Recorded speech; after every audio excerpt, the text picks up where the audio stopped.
দেখছেন চিকেন মালাই কাটলেটের তৃতীয় পর্ব।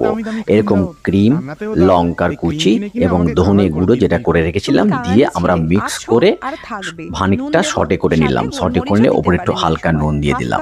নুন দিয়ে এইবার জল ঢেলে দিলাম সেদ্ধ হওয়ার জন্য। মাংসগুলো সেদ্ধ হবে, এরকম ঢাকা দিয়ে দিতে হবে। ঢাকা দিয়ে কিছুক্ষণ পরে তুলবো, তুলে সেদ্ধ হয়ে গেলে মাংসটা নাড়াতে থাকবো। নাড়াতে নাড়াতে শুকিয়ে যাবে মাংসটা। শুকিয়ে গেলে আমরা একটা পাত্রে ঢেলে রাখবো। পাত্রে ঢেলে রেখে কি করব, ওই যে মাংসটা সেদ্ধ হয়ে গেছে ছিঁড়তে আরম্ভ করবো। ছিঁড়ে আর আলুগুলোকেও ম্যাশ করে দেবো। সবগুলো একসঙ্গে ম্যাশ করে একটা একদম চচ্চড়ি মতন হয়ে যাবে।